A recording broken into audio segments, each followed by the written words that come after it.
Hello, hello. Let's get that audio check done real quick. Shouldn't have any problems right now. I know my moderators will let me know real fast. Rizwan Virk, special guest today, author of the simulation hypothesis.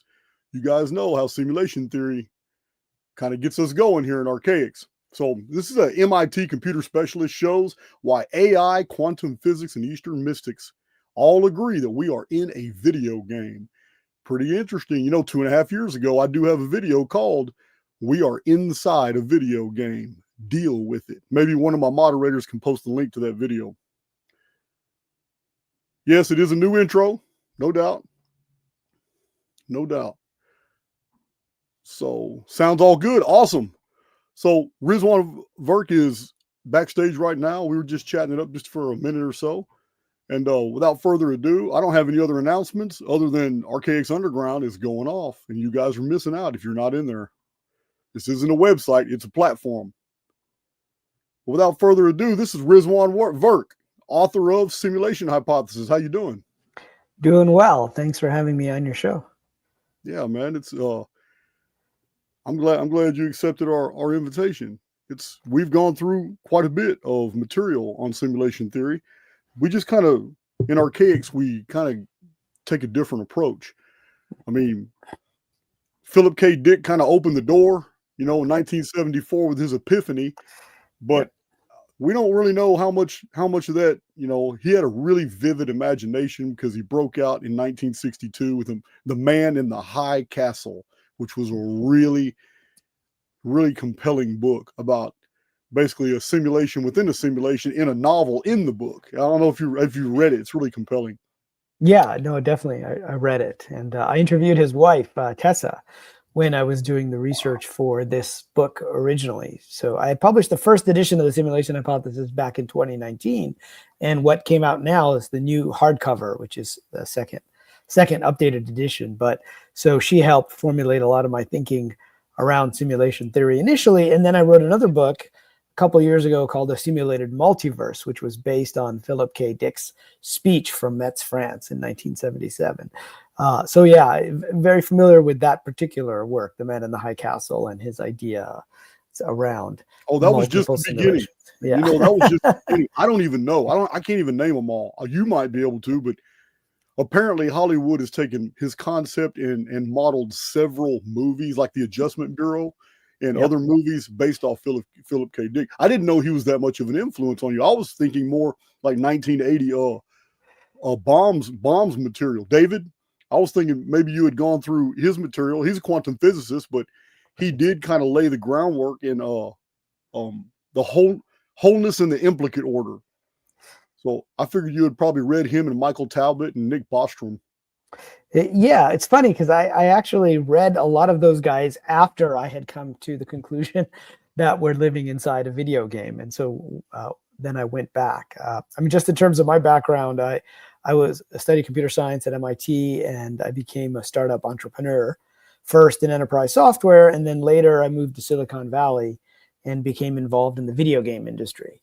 And it was during that time that I began to think about, how video games work. And after I had sold my last video game company, I was visiting a startup that was showing a virtual reality sports game. This was back in 2016, so almost 10 years ago now. And I had put on the headset and I started to play a virtual reality ping pong game. And what happened was, for a moment, it was so realistic. The physics were realistic, not the graphics. The graphics were not that great back then. But the physics engine and the responsiveness was so realistic that it fooled my body just for a moment into thinking that I was playing a real game of table tennis, not a virtual one. So much so that at the end of the game, I tried to put the paddle down on the table. And of course, there was no table. So the controller, and there was no paddle, the controller fell to the floor. I almost fell over. And I began to think about how long would it take us to build something like the Matrix that's so fully immersive that we would basically forget, not just for a moment like I did in that particular instance. And that wasn't the only instance. There were a few instances like that during those years that really influenced, my thinking about it. And that's partly what led me to write the book. The other thing is that since the 90s, since I had been an entrepreneur, I'd been living kind of a double life. During the day, I'd been running my startup, managing engineers, meeting with venture capitalists, dealing with Fortune 500 clients, all the kind of things that fighting fires, which you would normally do as an entrepreneur. But then in the evenings and the weekends, I would explore different aspects of consciousness, whether it was lucid dreaming, precognitive dreams, shamanic dream work, or energy healing, or I jet off to places like the Monroe Institute now and then to try different types of experiences, particularly in the yogic traditions, was where I had a lot of focus.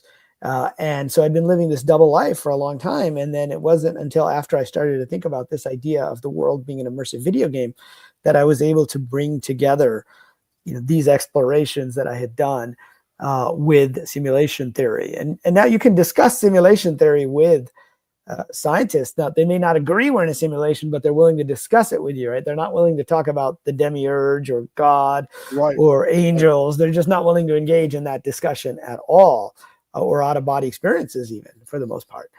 And so it allowed me to kind of bring those things together. And then when I started looking at quantum physics, that's where it seemed to me that a lot of what quantum physics was saying is that the world wasn't real and that it gets rendered on demand. And that reminded me of how we build video games.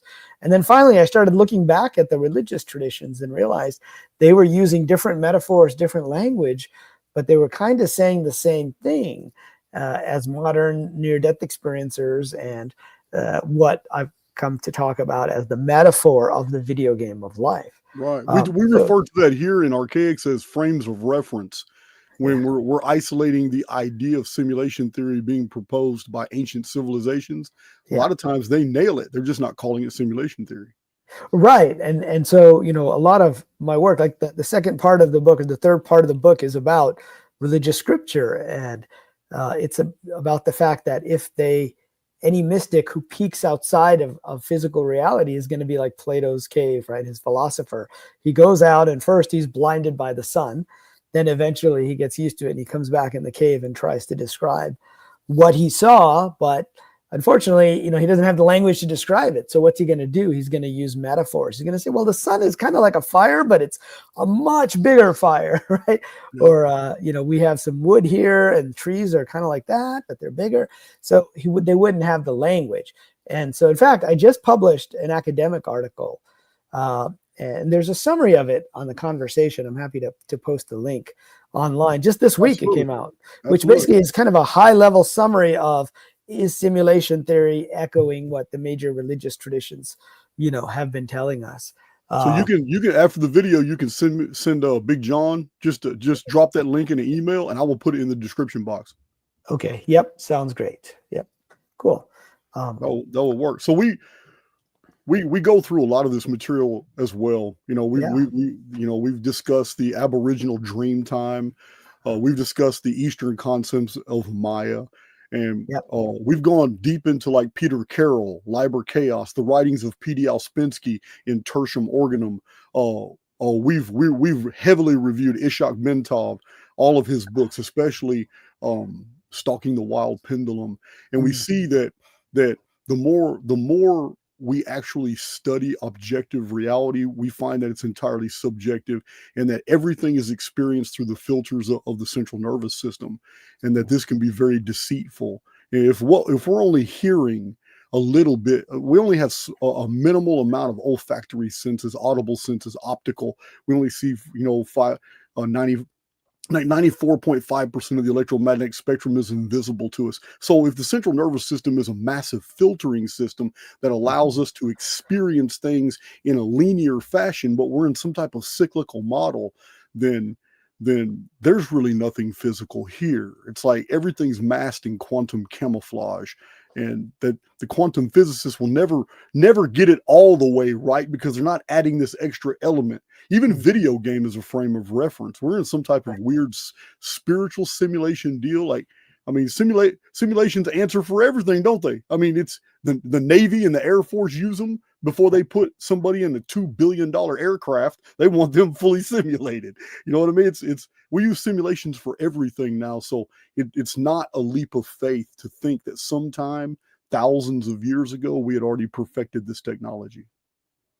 Yeah, I tend to agree with that. And so, as I mentioned, what got me really down the rabbit hole was thinking about how we could build something like the Matrix. And so I defined what I call the simulation point, which is a theoretical point at which we can create virtual reality landscapes that are indistinguishable from physical reality, with characters, AI characters or avatars that are indistinguishable from biological characters. And now we're not there yet, but the fact that we're on the way, and I think this is why simulation theory has gotten so popular. I mean, Bostrom talked about his simulation argument, which I can see that you guys realize that's just a part of the overall argument, because that tends to be more of a materialist type of argument. Or Chalmers in 2003, that same year, he started talking about, everybody forgets Chalmers because he's not an author. He doesn't have books out there for everybody to grasp onto. At least I haven't found any. He did. He eventually came out with one called Reality Plus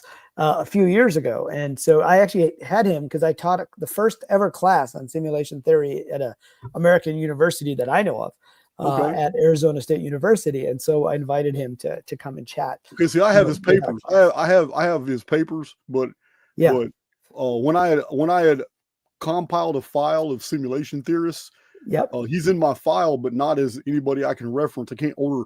I have the habit of ordering people's books off Amazon, when they come on my channel, and sometimes I order them before, sometimes I order them after, and I do book reviews for my viewership.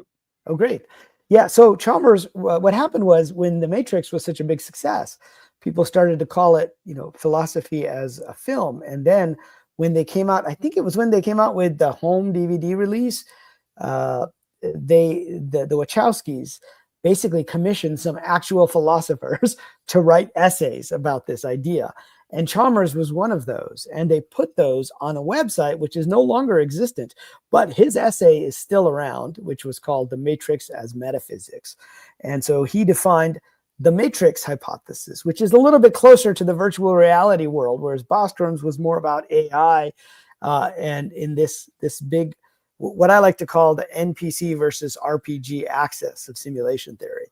Bostrom tends to talk about AI, and we're all AI inside a simulation, whereas in the RPG version, which is the one that I prefer because it ties closer to the spiritual traditions. In fact, many science type people get upset at me.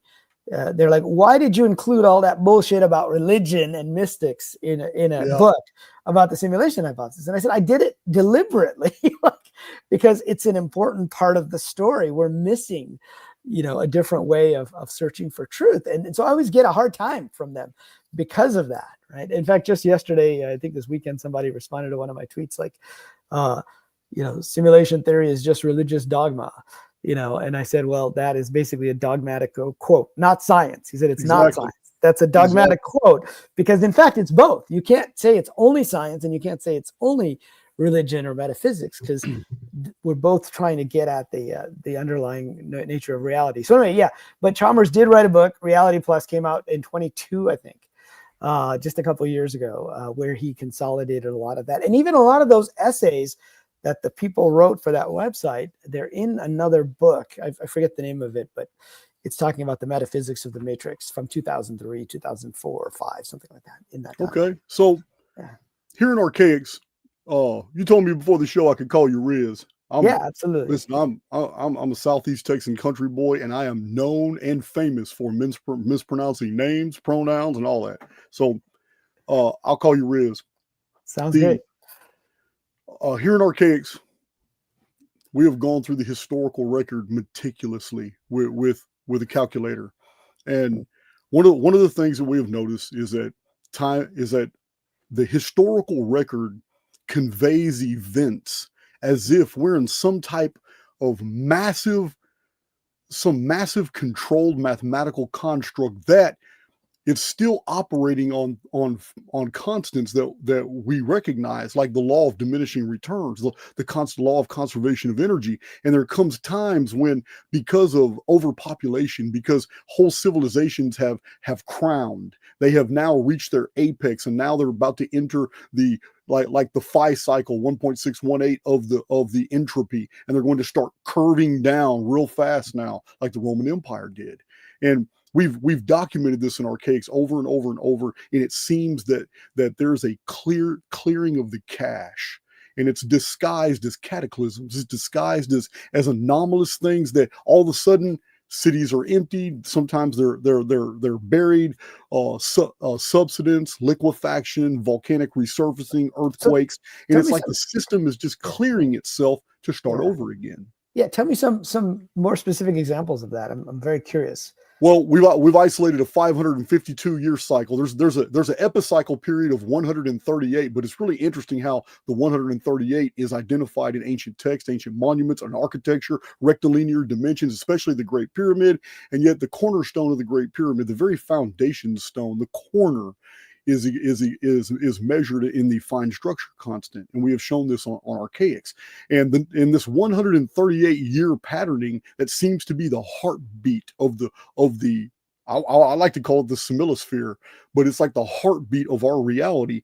It's based off the fine structure constant, which is 137, and we don't quite know exactly how far toward 138, but it's not quite 138.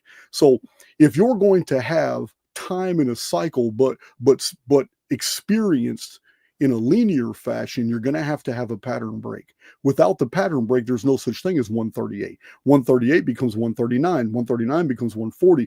It's a continuum. So because the historical record doesn't show that it's a continuum, and that we have ancient records that identify a cataclysmic sequence at 138 years, 276, 414, 552, 690, 1242. We have this. I mean, these are multiples of 138 all the way. And we have all these ancient texts that we've cited where these historians mention these periods. And so give me an example of one of those civilizations after. Okay, check this out. A religionist perspective, we have hundreds of books translated into the English language from the Middle Age period all the way through the Renaissance, all the way up until the early 20th century, of a 1656-year period where the world began with a destruction and ended with a destruction. Even Rashi 1,000 years ago in his commentaries had mentioned this. But this is the exact amount of time of the 10 patriarchs in the book of Genesis. This is old chronologers are all referencing this period. It is called the pre-flood world. It began with a systemic destruction of the world, and that period lasted 1656 years of civilizations growing, the world becoming populous, and we have all these interesting Sumerian, Akkadian, and Babylonian histories that seem to be post-reset compositions. They're not original. None of these are original. That's what most people don't realize. None of these cuneiform texts are talking about things in those times until the 8th, 7th, and 6th century BC. The older texts are referring to a period of time far, far in the past. And it's this period, 1656 years, which is divisible by 138. It's 138 times 12. It's also 552 times 3. So we have documented when this had happened. 2239 BC was this Typhon flood event, and exactly 552 years later, there's another epic destruction of the world. The Old Bronze Age collapses. W.J. Perry in 1923 published a 550-page book where the entire subject matter of his book is showing that every single dynasty in the world, every civilization in the world collapsed, and he doesn't even hypothesize why. He's just showing the archaeology and the ancient texts. Every single one of them collapsed. He says circa 1688 BC. So this is when all the children of the sun dynasties collapsed. This is when all ancient civilizations quit having faith in the sun, and they switched over to lunar calendars. In this model, is that when the flood occurred in this case, no, or is it an older? The flood would have been 552 years before that. Now, okay. This is 2239 BC. And in Archaix, we have a huge data set that shows all the source materials for that year, 2239 BC. 552 years later, we have the Ogygian deluge in ancient Greek tradition. And this is W.J. Perry's event. This is what he published about, and many other people refer to that same period. This is in science, they round everything. You already know how the uniformitarian dating goes. So they round it to 1700 BC, which is a scientific bullseye. It's referred to as the Avellino event, massive volcanic activity, earthquakes. But 552 years after that, we have 1135 BC, which is again exactly where we have this massive destruction just after the Sea Peoples invasions of the Mediterranean, which collapsed the Hittite Empire, which opened up the Dardanelles, the Mediterranean to the Black Sea trade, which Medinet Habu of the temple in ancient Egypt documents the invasion of these peoples and how they disappeared. Some type of Pharaoh Segnakti was the main one that had recorded the sky turned red. Something strange appeared in the sky, and that was the last thing he ever recorded. This is 1135 BC. So we have 552 years later, we have the same episode again, but it's very unusual. It's not very destructive, because these cycles are not systemic every time. They seem to be unfolding in a orders of magnitude. There will be a terribly worldwide systemic one. Then the next one 552 years later is hemispheric. The next one after that is local, regional to a certain area of the hemisphere. And then it flips all over again and becomes systemic worldwide. And this is what we've documented for 58 centuries, but it's too perfect. The chronological records that have passed down to us can be verified with a calculator forward and backward in time, and this system is entirely too perfect to have been natural. It is another reason why Archaix is a proponent of simulation theory, because there's no way that this arithmetic can unfold. Our world could not. We believe the sky is simulated. We believe everything out. The simulation extends into the sky. We just don't know how far. But we even have the. Go ahead. I would say, when we built video games, we would find ways to optimize storage, resources, storylines, etc. And so we would have certain storylines. And then if you can envision a civilizational type game that has certain storylines, it would make sense that there would be certain patterns that you would be able to see within those. But there would be variations on the pattern. So it may not be so obvious right away. Like it may not always happen at exactly this number of years, but that could be, you could look for potentially those types of. We're kind of there, Riz. Yes, we've documented this exact same pattern in other dimensions of arithmetic. Because you can take 552 solar years and divide it by 1.618, and find those patterns as well. Yeah. So, similarly, people have asked me, well, what do you think about astrology in the simulation? And I said, well, I don't know much about astrology, but it would make sense if you were going to have certain types of characters that you would have a number of variables, and that those variables would be kind of predilections, and then you'd let the player choose beyond those predilections. So you could have not just 12, but all the different sub factors within each of these sun houses, etc. And again, I'm not a big fan of astrology, so I don't know much about it, but it would make sense that you would leave clues and archetypes, within these types of patterns in a simulated reality, because it reduces the amount of information that you need. Because physicists love, the idea of infinity, everything is infinite, therefore, Right. Can't be a simulation. But, with computer scientists, we don't like infinity, because we know that usually most of our job is to try to figure out how to utilize limited resources. And a lot of technology that we have today came out of some aspect of video games. Like video games were always pushing forward the technology. Pong started a movement. Exactly. But if you think of even the technology today for AI, what is it that they're trying to build in these, multi-billion dollar, $500 billion data centers? They're GPUs.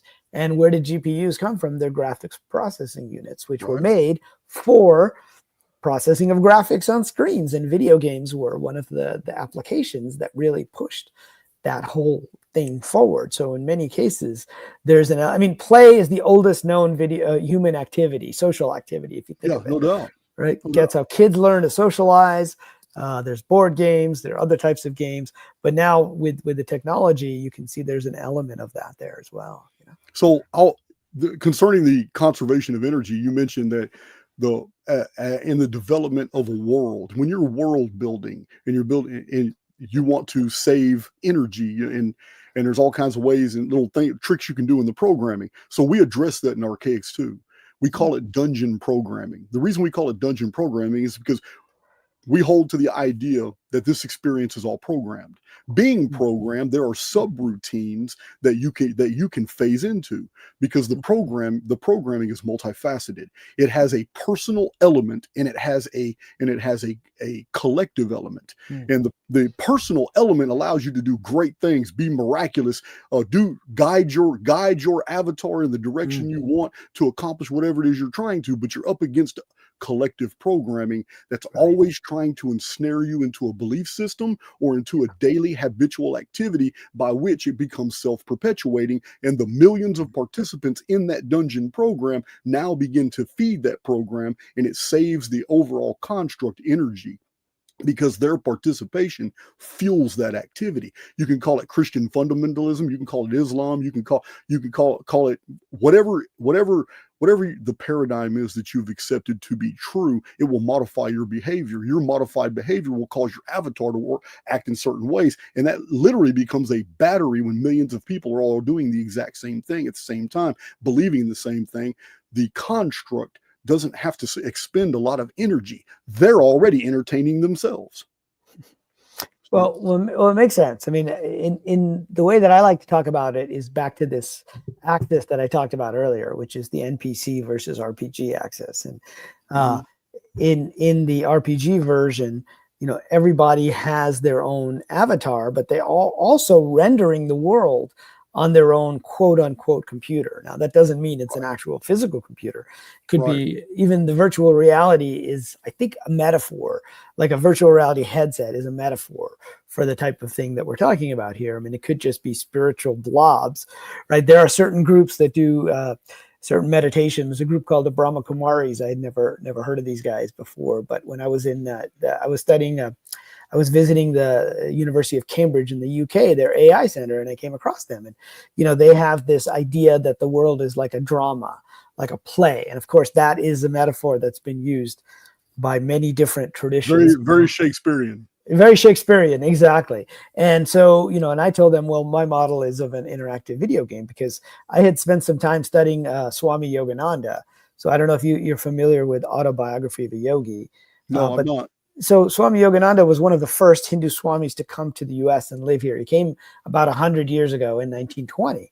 And his book, Autobiography of a Yogi, was the one that pretty much introduced a lot of people in the West to these ideas of yoga and meditation. In fact, in the 60s and 70s, during like the hippie days and the counterculture, it was one of those most passed around books of that generation. So like they would just read it and pass it on to the next guy. And, Steve Jobs, it was his favorite book. They gave away copies of it at his memorial service afterwards. And like the George Harrison of the Beatles used to give out copies of this book. But he was tasked with bringing these ancient ideas of Maya and karma to the West. And of course, in the West, you have primarily a Christian audience, especially at the time, because he died in 1950. So his book became hugely popular after, after he had passed away. But so he decided to use an updated technological metaphor at the time. And he ended up using the metaphor of the film projector. And he said, I can explain Maya because the world is like a film and there's a projector. And what we think of as physical reality is just light and shadows of the Lord on the screen. And when the character dies, the actor doesn't necessarily die. And so that was a great way for him to explore this idea. And then a few years ago, I had HarperCollins India contacted me. And, Yogananda wrote for a Christian audience. He wrote for the US, Americans, but it turns out his book went back to India. This is what they call the pizza effect.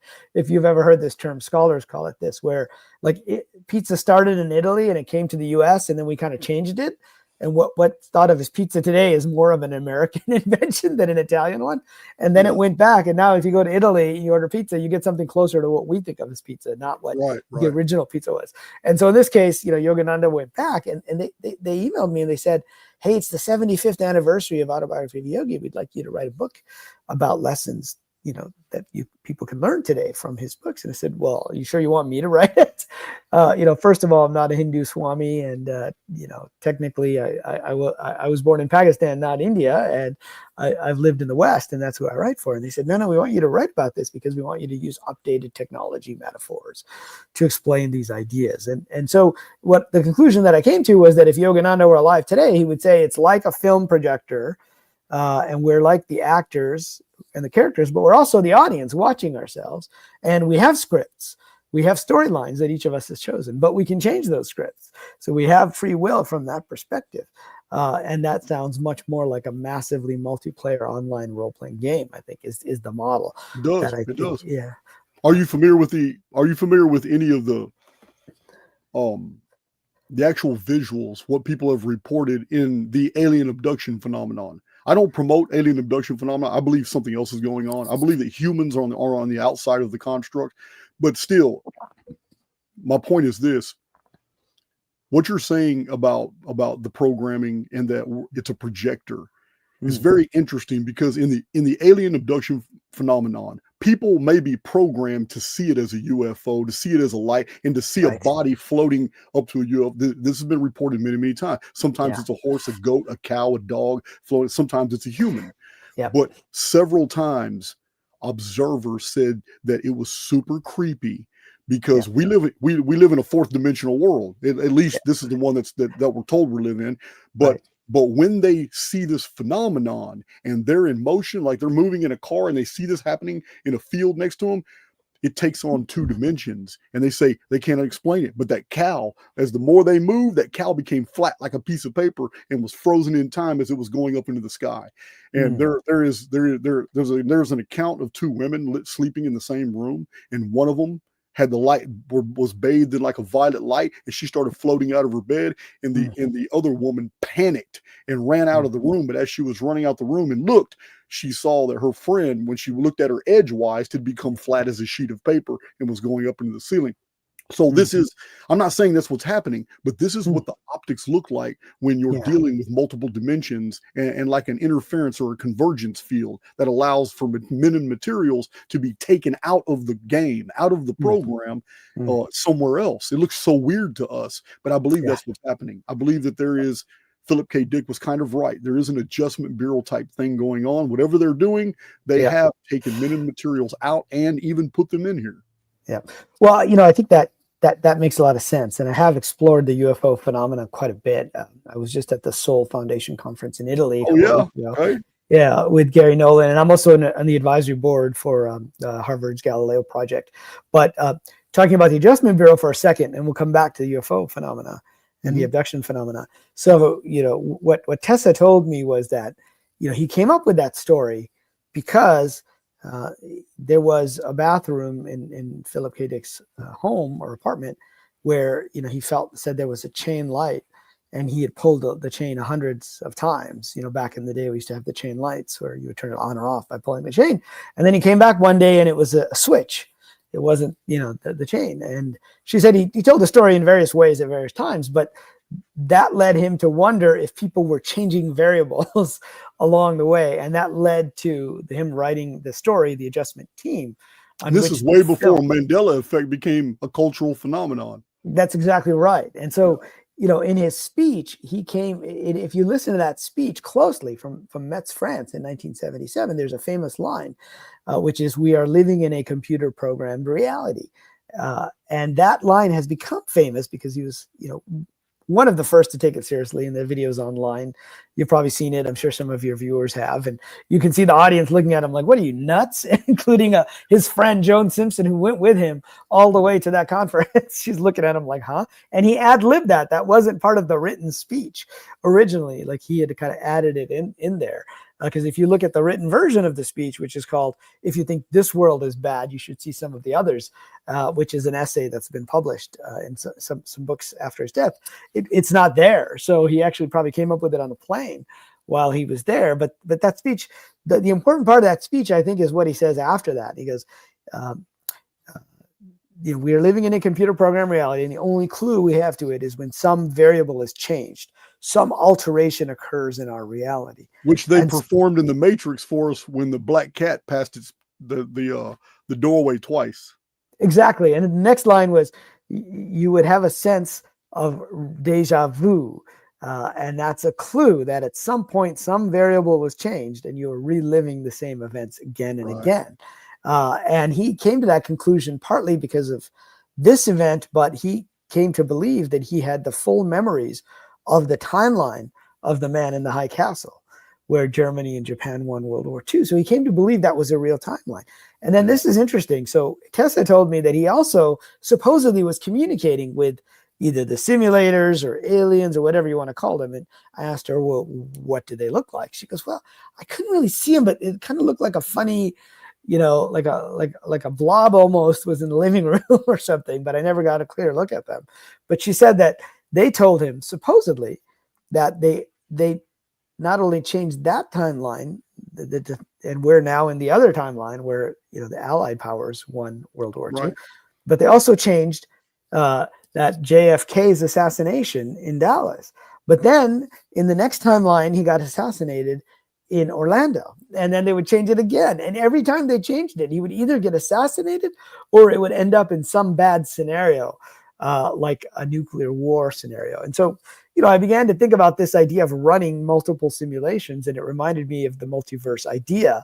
And the problem that some physicists have with the multiverse theory is that it's, again, infinite. So it's like infinite resources. And you're creating a new world like not just every second, but like every nanosecond, every quantum decision, you're spawning a new physical world. And that seems like not a very parsimonious or efficient way of looking at it. But if you think of it as a simulated, if you're right that everything's just rendered, then it's easy. Then it's just information. In fact, most CPUs have a core operation to clone information. So it takes almost no time at all to clone information. And then you don't even need to clone it. You can just reference it with a pointer. So in a simulated multiverse, you can trim the branches. It doesn't have to go to infinity. You can say, well, all these universes where where the constants were different, where the galaxies didn't come together and the planets flew apart. I mean, you've probably heard about the anthropic principle, which are like all these constants that if they're off by like 1 or 2%, life couldn't exist. Right. Life couldn't exist. So you can easily cut those off in a simulated multiverse because you'll say, okay, those paths are not profitable, if you will. So now let's run the rest of these paths. But then let's come back to the UFO phenomenon. I actually agree with you that many of the abduction experiences, but also many of the sightings look like they're being projected into this reality. And some of the motion that these things take, it's almost like it's going from here to there, there to there, almost like a hologram. But I spent a lot of time or some time with Jacques Vallée, who I don't know if you know. I love his material. Yeah, he's great. So, for people, I'm sure your audience probably knows who he is, but for those who don't, he was a French scientist. He was actually a computer scientist, which is why, we started talking. He came over in the 1950s, 60s, got his PhD in computer science, and then worked with Alan Hynek on Project Blue Book. And then the French scientist in Close Encounters of the Third Kind was actually based on Jacques Vallée. Jacques said that the one thing he disagreed with Spielberg was Spielberg made them clearly aliens. And at that point, he wasn't sure because he has these other theories of beings that they could be. But he told me about some sightings where one person would see the UFO and the other person wouldn't see the UFO. Right. And Gary Nolan told me of some similar sightings where one person saw one shape, like a donut, and another person saw like a straight cylinder, and they were sitting right next to each other in the car. And so you get this weird phenomenon where things can look different to different people. And then there was this one case, and this really got me thinking about the overlap between simulation theory and UFOs. He said he went to a place in Northern California where supposedly a UFO came down and landed, came down like a 45-degree angle, and it landed and left some marks. And so the MUFON investigators and everybody else came, I don't remember if it was MUFON, but whatever organization it was, they came and they went quickly, they got all the data, and they left. And Jacques stayed around to get to know him a little better, and he took him back to the site. And he said, look, you said, there's one thing I don't understand. You said that the thing came down at a 45-degree angle. And now, if you've been to Northern California, you know there are these huge redwood trees and evergreen trees. Right. And he said, well, that means the UFO would have had to have gone directly through the trees, but those trees are not cut. I mean, they're still there. And they said, yeah, that's exactly what happened. But we didn't want to say that because then we would sound crazy. And so you basically have this phenomenon where, kind of like if you're in a video game, you can have a physical object, but you render it. And while you're rendering it, it can be in this kind of ghostly shape, and you can kind of move through walls and do things however you want. And then finally, when it gets rendered, it actually is physical. And then at that moment, it has to obey, whatever laws are around there. And so that got me thinking, along with, Jacques' descriptions of how these beings have appeared differently over time. Whether it's the Fae or in France. I was going to say that. We can go with hobwalkies and goblins and fairies and trolls, Duergar, and all the way up to modern times. Now they're little green aliens.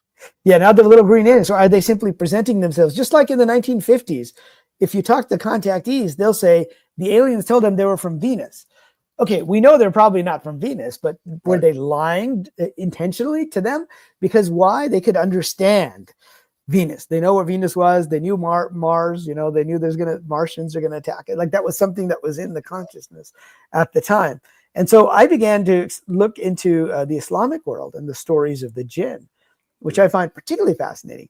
And I was reading these stories about the jinn, and then later I was with Whitley Strieber somewhere. Wow, we were at Esalen. You know Whitley Strieber? I know Whitley. I was on a show a few times, and we read all his books together in the early 90s. Yeah, amazing, right? In fact, if you ever get a chance, you should go to Rice University, where they have the archives of the impossible, and his letters, meaning the letters that people wrote to him, are there. Thousands of letters. Yeah, somebody could create a database with all those. I mean, you would have to create a filter system to see what's BS and what people are making up. But most people who take the time to write those letters are probably telling the truth.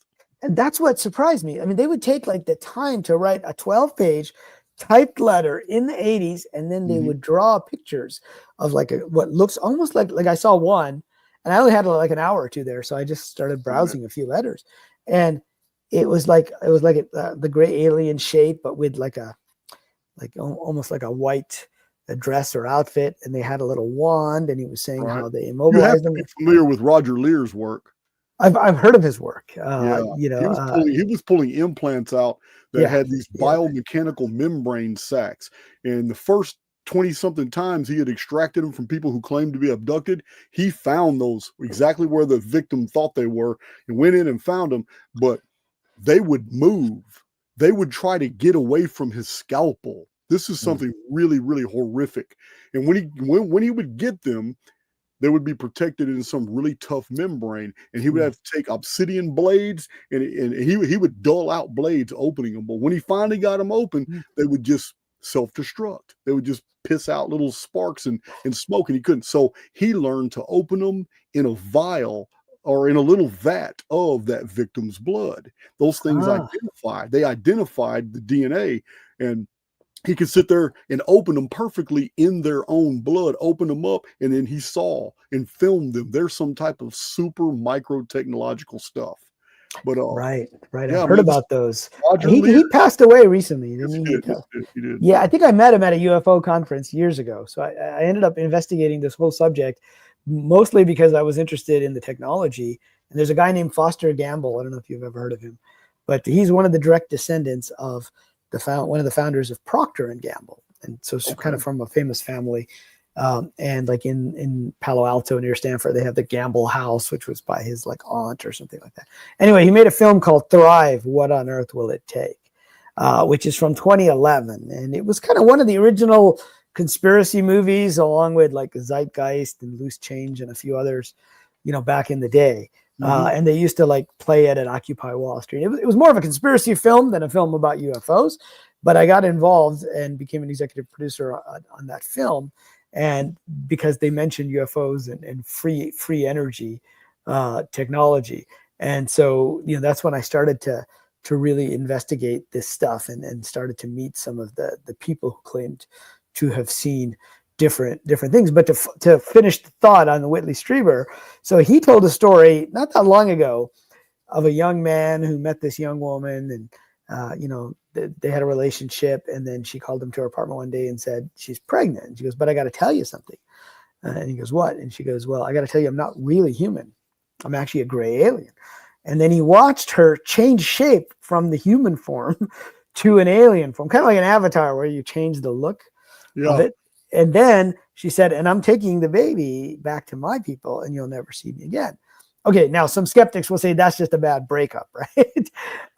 But he told this story, and I realized that I had read some very similar stories. And turns out they were in medieval accounts of the jinn. I was about to say that this is very heavy during the period what's called the mowing devil, because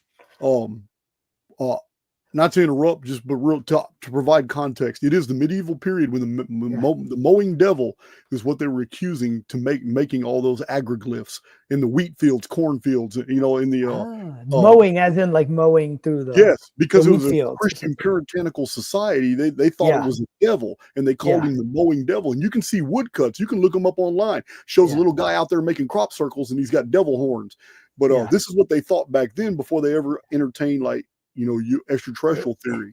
It was called the mowing devil. And it was during this period that women, when they were raising their children, would not put them by windows. They believed little green people would come and switch their babies out. And then once the mother had raised the baby up to about 9-10 months before it was 1 year old, under cover of darkness, they would sneak back in their cottages and switch the baby back out and give the mother her real baby back, but then take the one that's been nurtured. Oh, that's interesting. Yeah, well, in this case, old story. These stories were, from the Middle East, like Egypt, Saudi Arabia, places like that. And so the jinn, are considered to be like another race of beings in the Islamic traditions who live here on earth with us. So they're not necessarily devils per se, but some of them are associated with devilish behavior. Oh, so I was speaking from the European perspective. I see what you're saying. Yeah. So it's interesting to me that and there are stories of the Fae, like you said, taking people away as well. But to me, it was interesting to see this story that was almost exactly the same, where a guy would marry a jinn woman, and then they would have children, and then she would say, "Okay, I'm taking the children back to the world of the jinn." And she would literally disappear, and no one would ever see her again. And that was actually a very common story in those times. And to me, it raises, the specter that what we're calling gray aliens today are projections of another race that is kind of here, but not necessarily inside our physical simulation. They can have their own world, but they can pop in and out. And then the more I got into this, this is interesting. You'll find this interesting. So I got into Mandela effect, and I have a book called, The Simulated Multiverse. So that one is more about the Mandela effect and parallel universes. And so I got really heavy into that, and, the different types of Mandela effects. The one that really got me was like that some people believe Tiananmen Square, the tank actually rolled over the guy that they call Tank Boy. I don't know how you remember that. I remember them not running over the man. Okay, I just remember the incident. I didn't know that there was a controversy about him not getting run over. I just remember there was a lot of photo ops in that.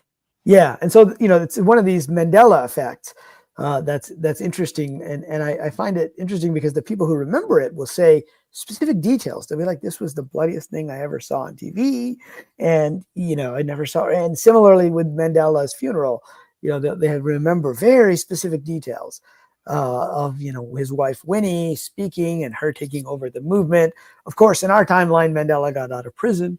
He became president of South Africa, and so what Philip K. Dick said in that same speech that I'm talking about, he said, we would need to find a group of people who remembered an alternate present or an alternate past.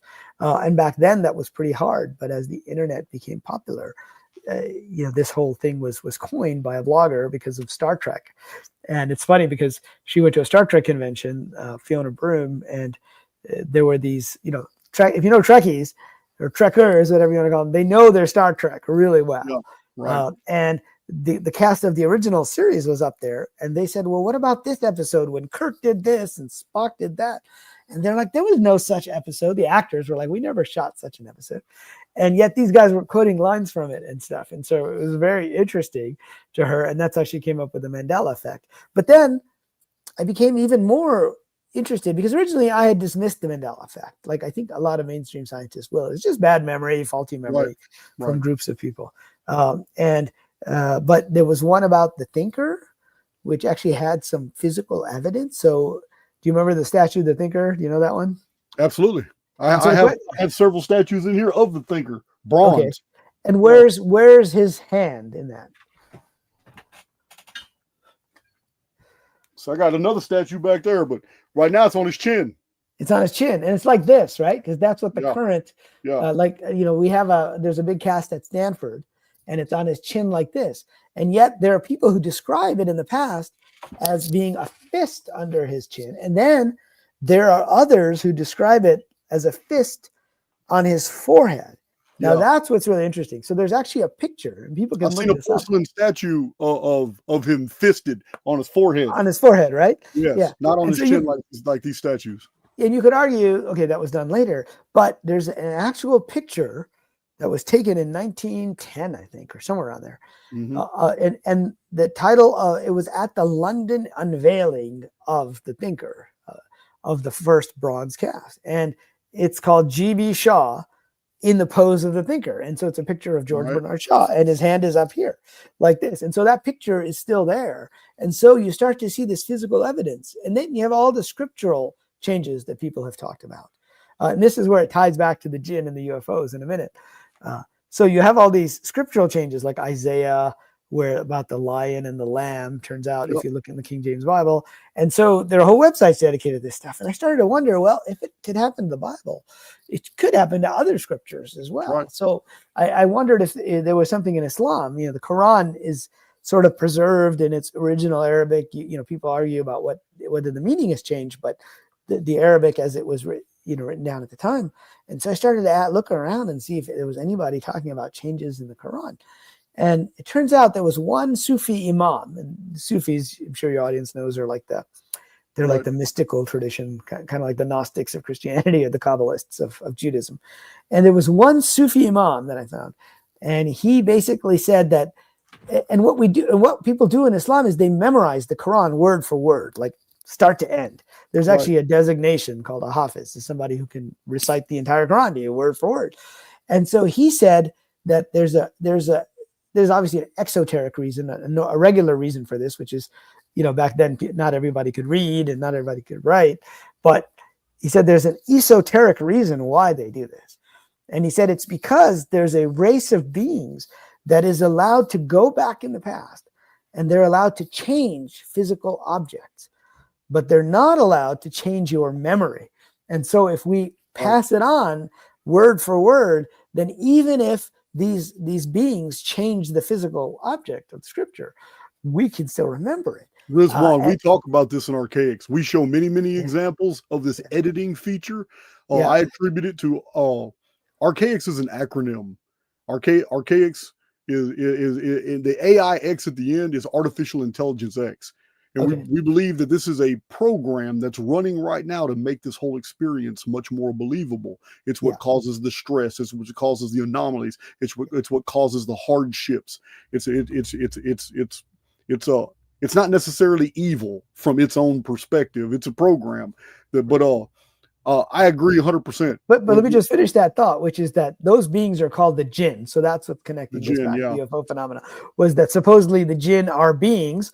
And by beings, I believe a lot of what we describe as angels are actually just, they're just actually programs as well. Yeah, like you programs and subroutines, just like our avatars. Our avatars are constructual programming, which leads to, I have a serious question to ask you, because in the Archaix model, we're living in a simulacrum, which is a copy of a world that actually exists somewhere else. This is all programming. As programming, though, that doesn't mean we are programs. It means that we're wearing a part of the program, that our avatar is literally made of the same constructual programming as our environment. And the only thing really real about us is our personality, which means that we're from somewhere else. We have to be somewhere outside this experience. But we're experiencing this in here because we're wearing a piece of the construct itself. This is the model that we go by in Archaix. It's the only one that makes sense to me. And that's why I think humans are on the outside of this construct.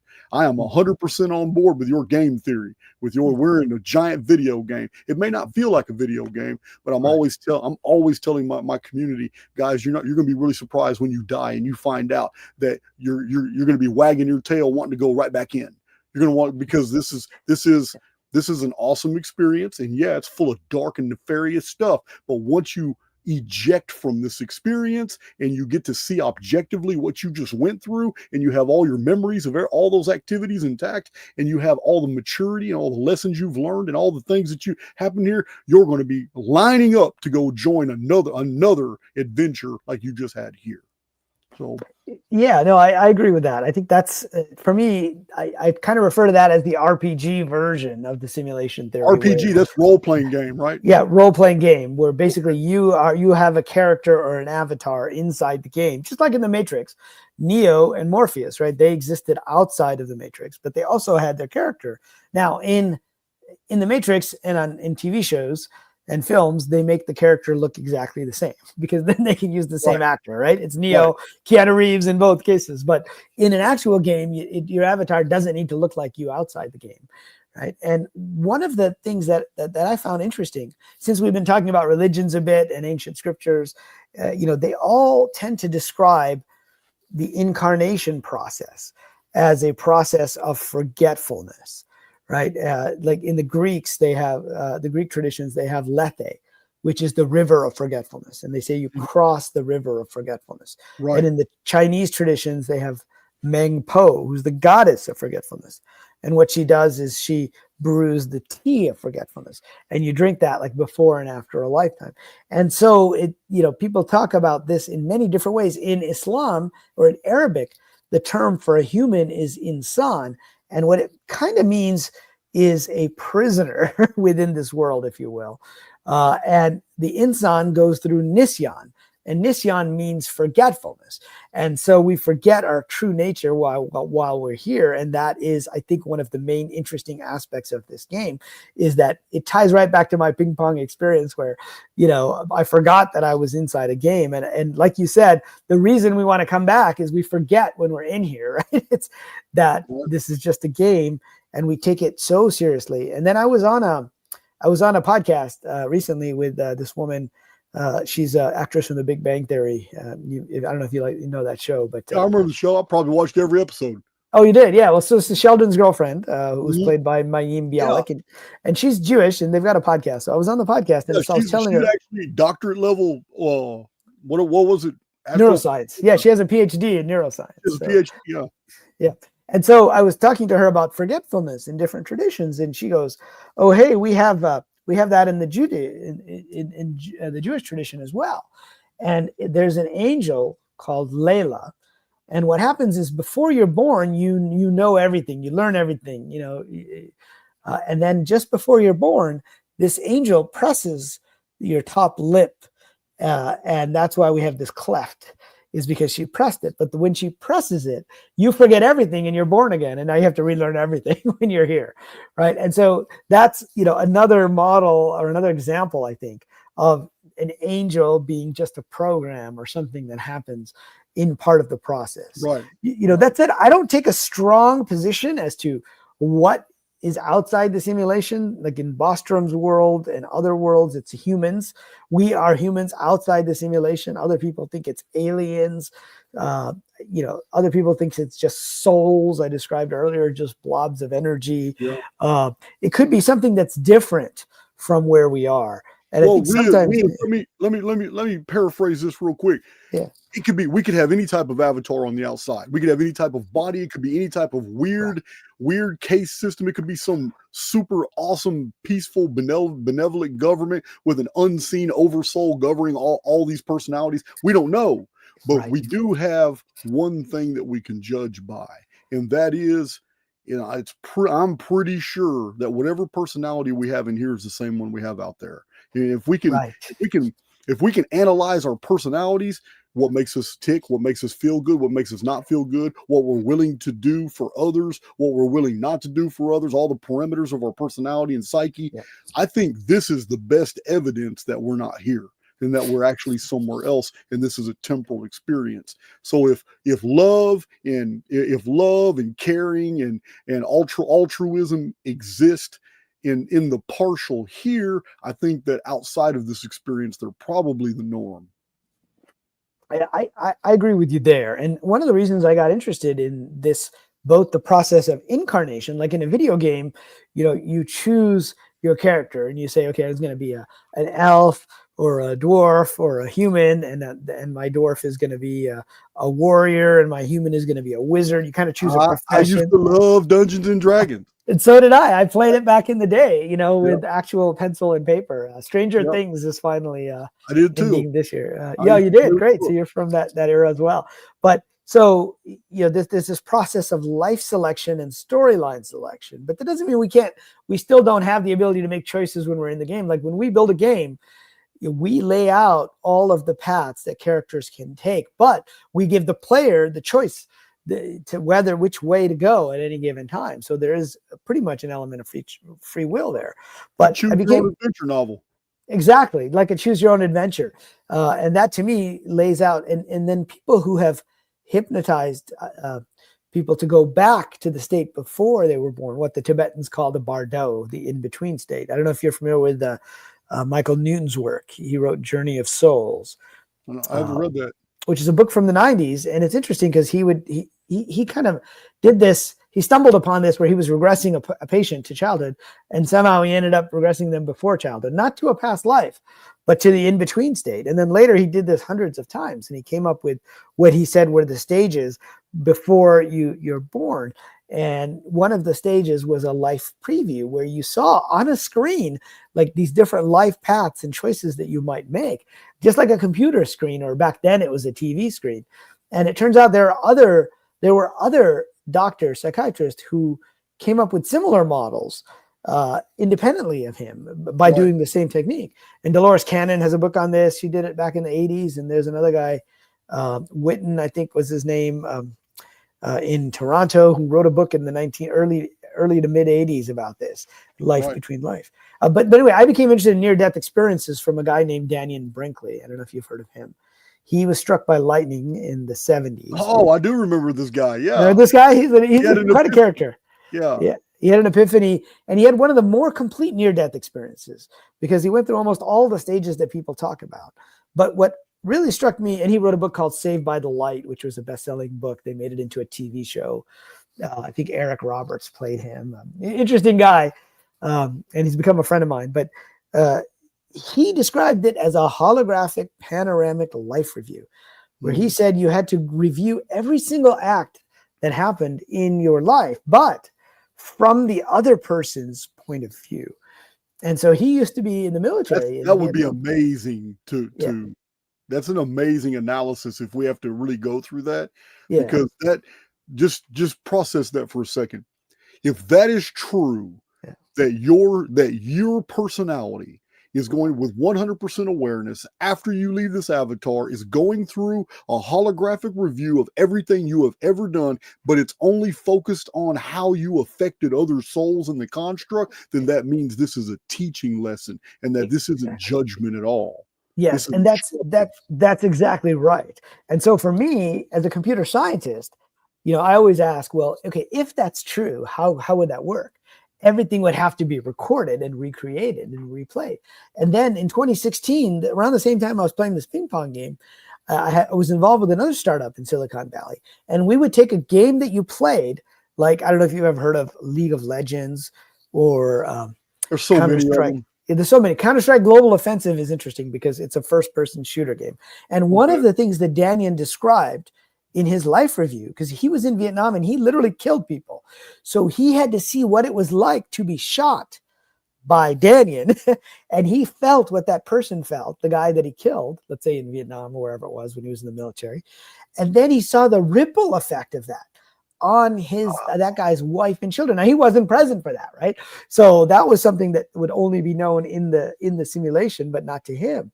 And so I was with the startup, and what we did was we took a game that you had played, like a first-person shooter, and then which was on a flat screen, and then we would put on the virtual reality headset, and you could go back to any XYZ coordinate within this entire virtual world, and XYZT.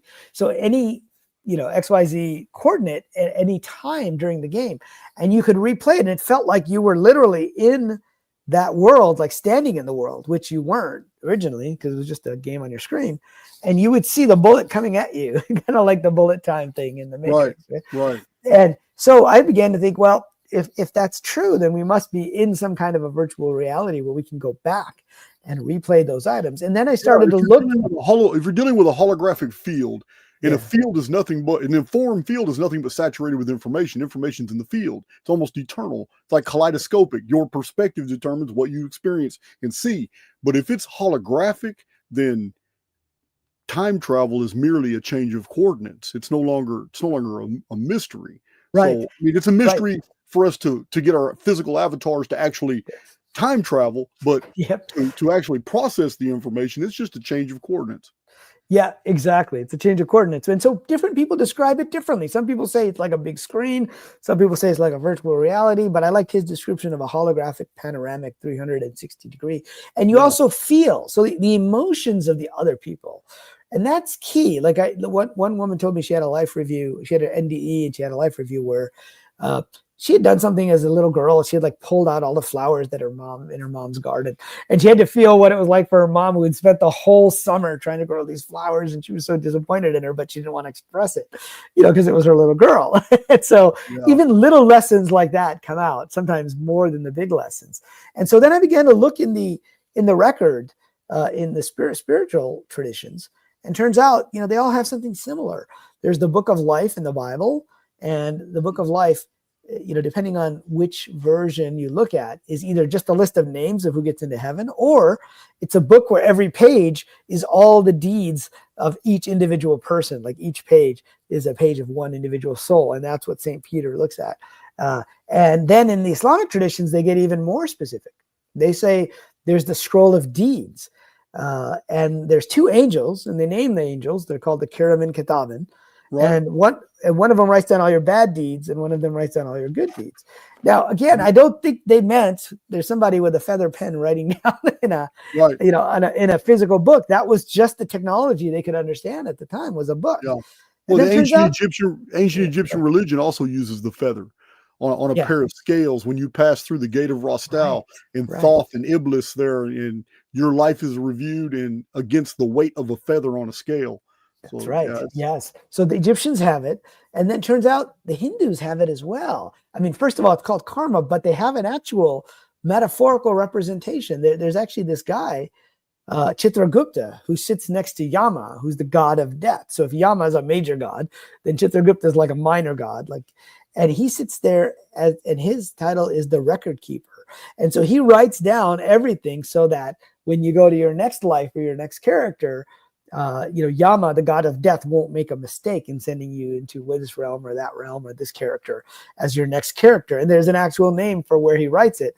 We call it the Akashic Records now, but there was a specific book, like the Agra Sandhani is what they called it. So you find this in all the spiritual traditions.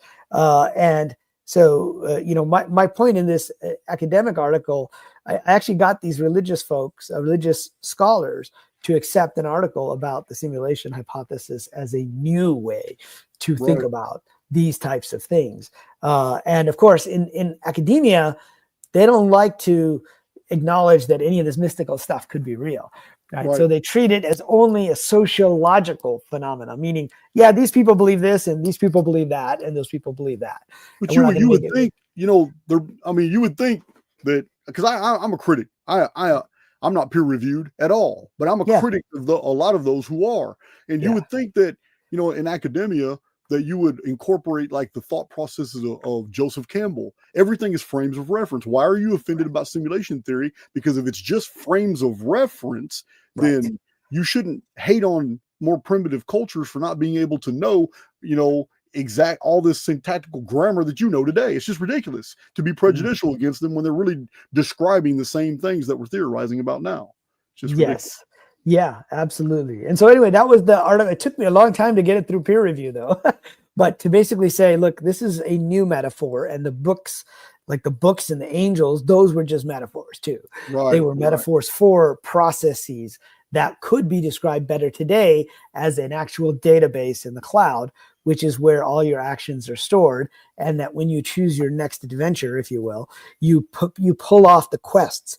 And so you're constantly building this database of karma, which can be thought of as a set of quests that you might want to do in the future with the same people in some cases, but with other people in other cases as well. But it was tough to get them to get them to accept it, because they get so particular about this religion says this and that religion says that. And I'm like, well, yes, but what I'm trying to say, and then who said that before you? And I'm like, well, I'm saying that. We don't. They're like, who can you reference that's an academic scholarly paper from earlier? So it's a very kind of inbred world, if you will, within academia. And there's good things about peer review, and there's really bad things about peer review. And so I'm trying to bring some of these topics and the reality of these topics. Rizwan, you already know what it is. What the core issue is with academia is that they're offended by multidisciplinary approaches to information. You kind of like, they feel like they're being, these specialists in their fields. They feel like you don't fully understand everything they bring to the table. So how could you mix mine with this field over here to come up with your theory? Now, you're really bringing information from multiple disciplines, and that's going to be offensive to them. It always is. Yeah, and that's what I like to do. And it sounds like that's what you like to do as well with Archaix, is to bring multiple pieces of information together and try to draw some conclusions from it. But within academia, so I just finished a PhD, and what they do is they teach you to be more and more specific. Like here I am talking about Christianity, Buddhism, and Islam, Judaism. They're like, no, choose. Like they would. I mean, I didn't do it in my PhD in religion. I did it in specific on one topic in a debate and don't deviate. I get it. 100%. Yeah, it's like choose some religious scholar from this part of Persia in the 13th century, and that's all you can talk about, right? Yeah. So it gets so specific. Yeah. So what do you think about the paradoxes? Here in Archaix, I have illustrated like 7 or 8 different scientific paradoxes. They're just thinking exercises, but when you process them, they actually open your mind up to the possibilities of simulation theory, like the dichotomy paradox. Have you ever processed that one? No, tell me about that one. Okay, but check this out. At least not by that name. So I may have come across it. Well, the dichotomy paradox is more. It does have more ancient titles. That's the modern parlance. But ancient Greek scholar had given an illustration that when a man sees something on the other side of a field, in order to get to the other side of the field, he's got to run halfway across it, right? Oh, right. So Zeno's paradox. Zeno's paradox. That's another way that it's known. He never gets there. I mean, by that mental exercise, right? You get smaller and smaller. The breaking down of half to a whole every single time gets him. And although he's still moving toward the destination, he's getting further and further away. And then you have one of my favorite paradoxes, which isn't really a mental exercise. It's a series of data sets, and that's the Fermi paradox. Yep. And the Fermi paradox is another. It's just a data point in my whole data set as to why I believe we're living in a simulation as well, because it's if we were actually living in this Newtonian universe and it was all physical and it wasn't simulated, I think that long time ago we would have already had some type of extraterrestrial outposts. There would have been a drop ship, capital ship, a carrier frigate parked on our moon, something like that. You understand? Of course, there are those people who think that's true. So in the UFO community, because I spend time with those guys and I spend time with scientists. Oh yeah, we've discussed the anomalies about the moon too, how it could be hollow. It's not. Yeah. This is really a double planet system. It's not a true Yeah. moon. It's too big. Yeah. It's too big. It's too close.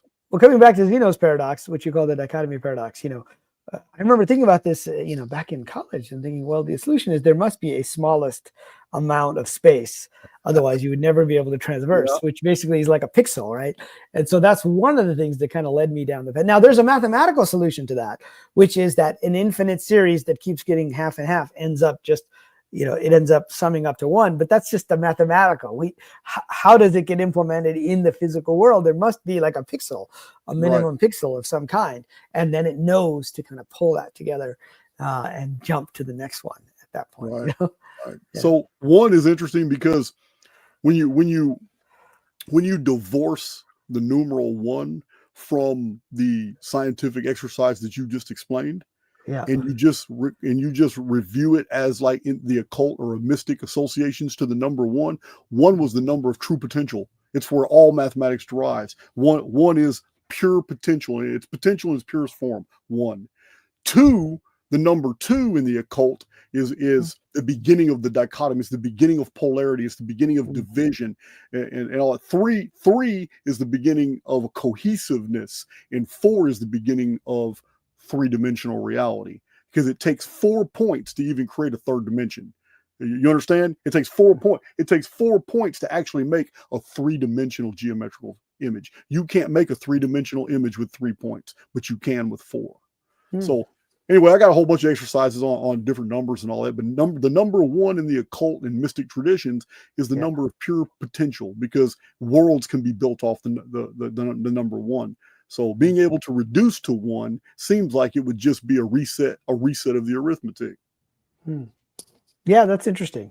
I like your idea of using these paradoxes, as a way of getting people to open their minds. They're just mental exercises. But I have a genuine mystery that has been very well documented that I can run by you right now, and from a simulation perspective, get your idea about it. Yeah, sure. Okay, so we have here in Archaix, I've got 3 different videos where I'm showing hundreds and hundreds of verifiable fossils that have been found all over the world. Now, many of these fossils come from the ocean beds, whole entire clam and oyster and bivalve beds where they were fossilized in situ with the shell still closed. Meaning they didn't take moments to die, or the bivalves would have opened. That's what happens when a bivalve dies. The muscles relax and the shells open. So this is why we find half shells in the ocean all the time. But we also have thousands all over the world of jellyfish and deep sea. We have squid, we have shrimp, all kinds of specimens of marine life forms that have been fossilized perfectly in 3 dimensions.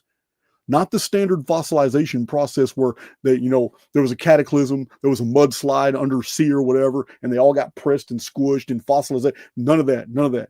In my videos, I avoid those fossils. I'm showing the 3D fossils that defy the petrification process explanation that we're given in uniformitarian science. But what are they? Are they like the petrified fossils, like just physically? Well, they're absolute jellyfish that have been fossilized as they were flowing through water. Not only that, but fish in the middle of giving birth, pelvic bones pushing out smaller fish.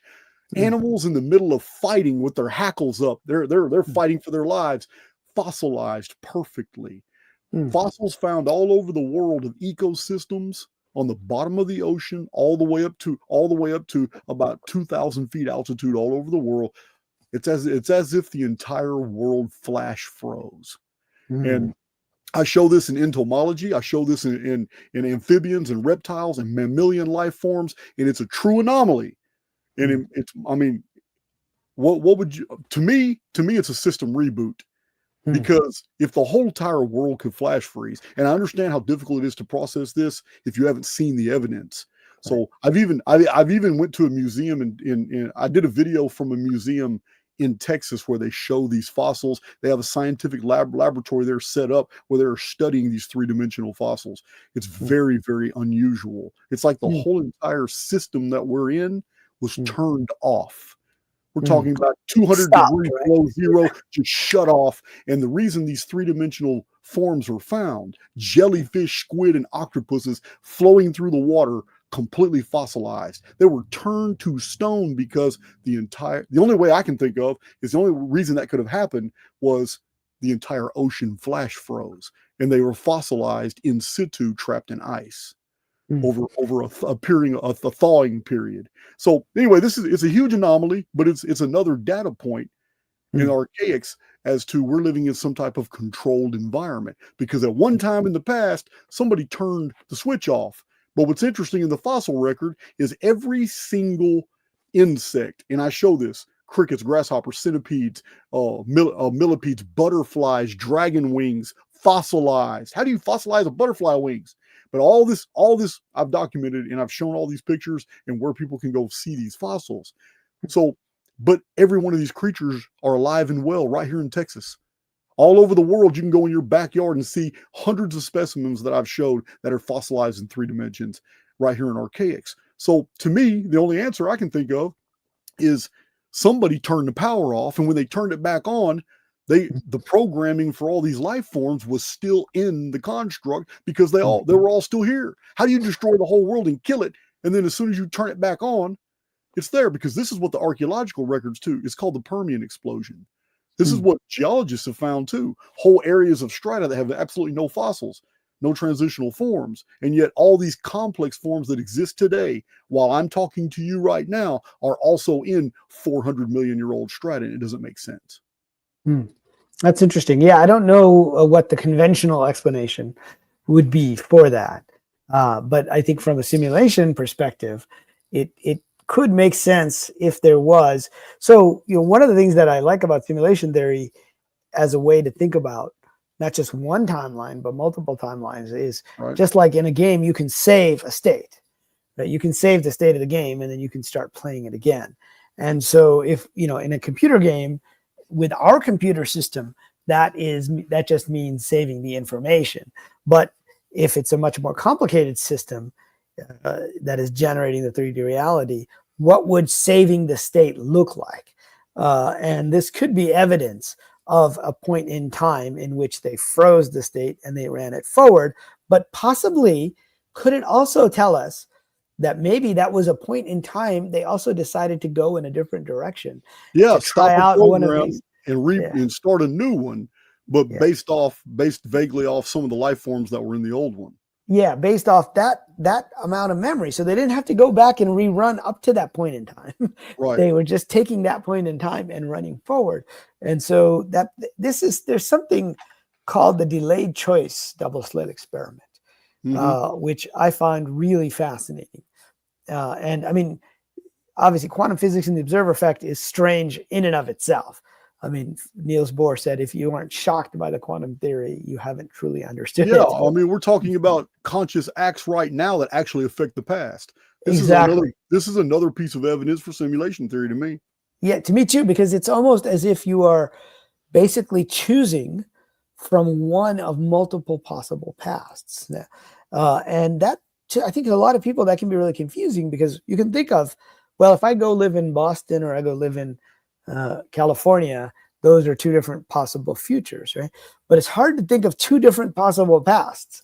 And what happened was John Wheeler, who is one of my favorite physicists from the 20th century. I'm familiar with him. Yep, and he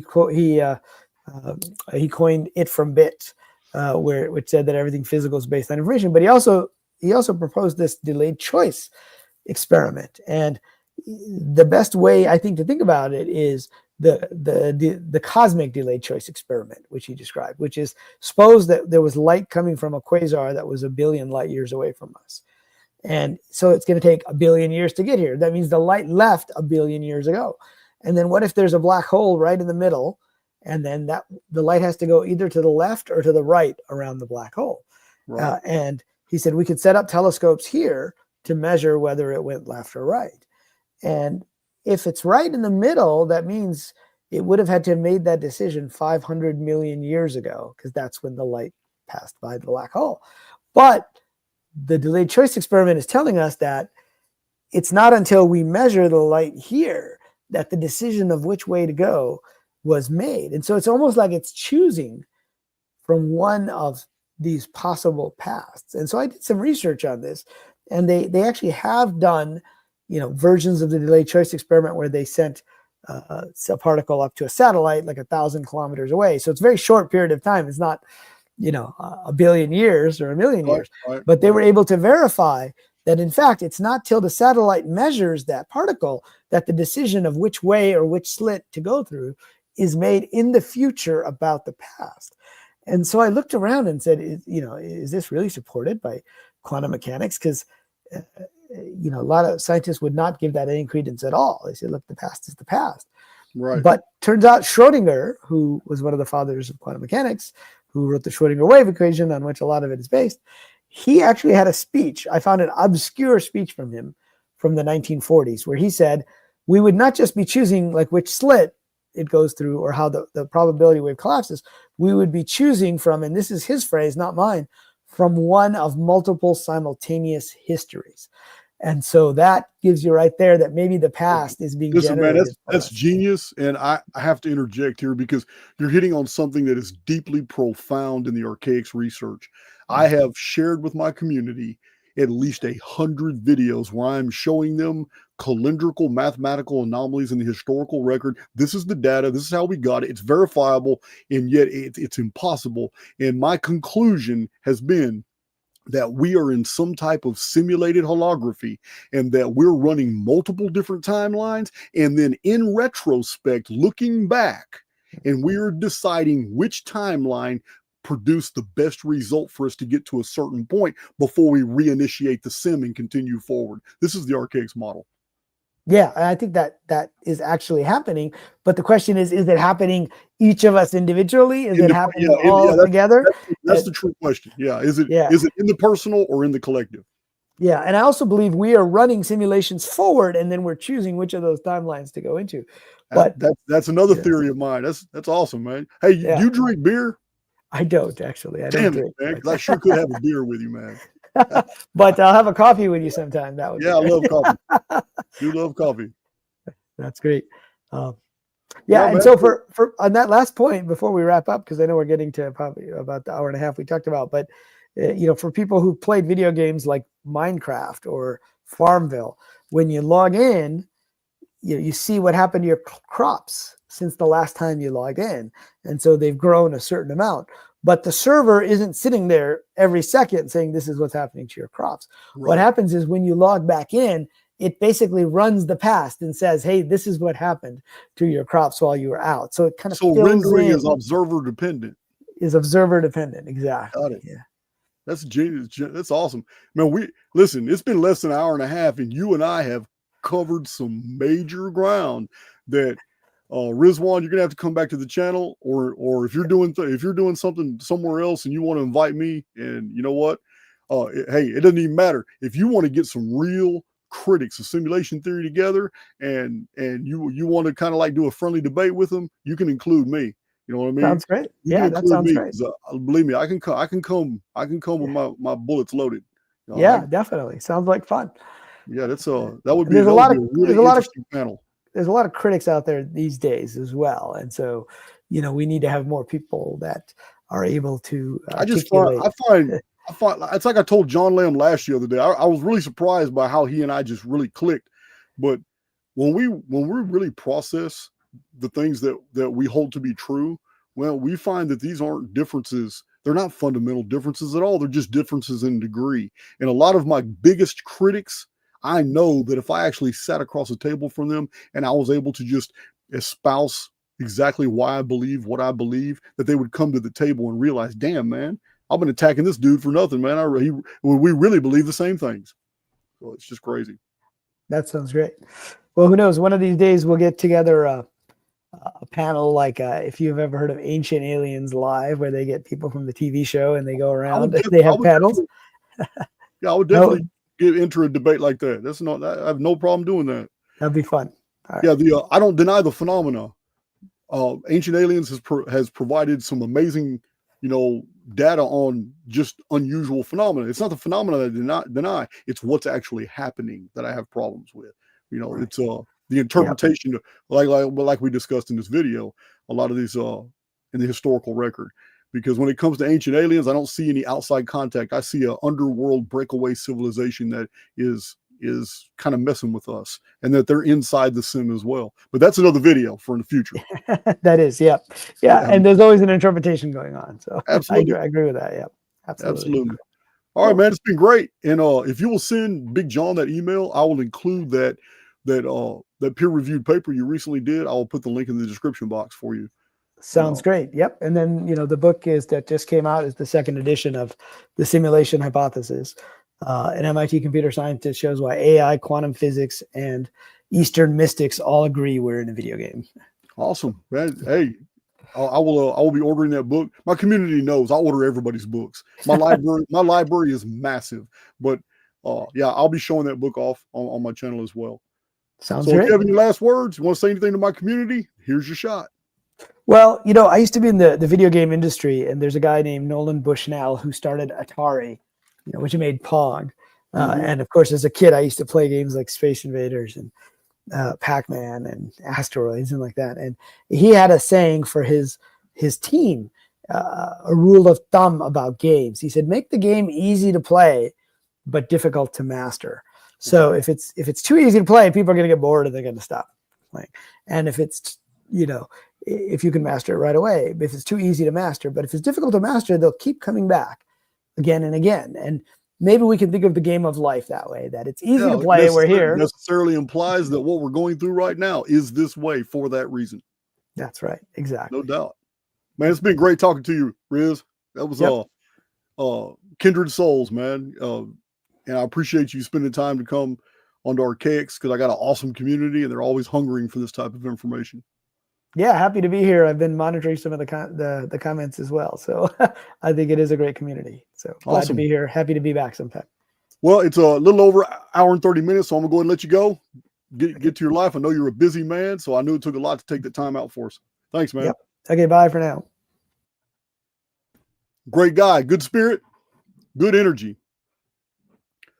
So you guys know that after the video, I will be adding those other links for his books in the description box. There's already information in there in the description box right now. Archaix Underground, going full tilt.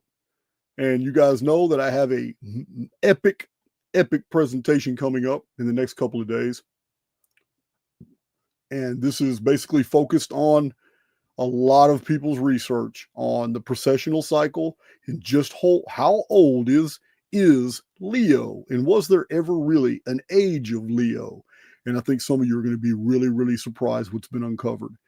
I will be providing the titles of the books, the PhD research, and the peer-reviewed research of the men that published this information on all the world's zodiacs and what we have found.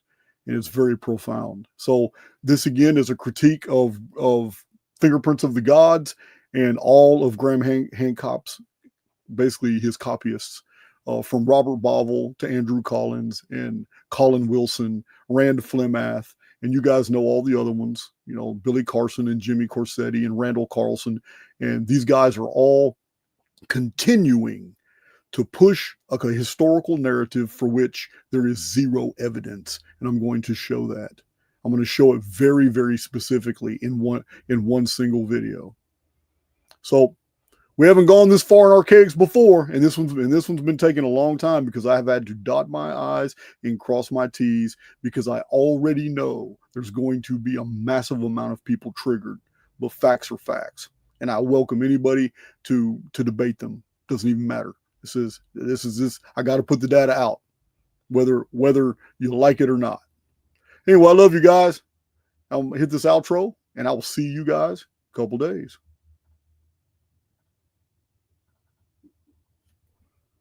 If I can ever find this, there we go. Love you.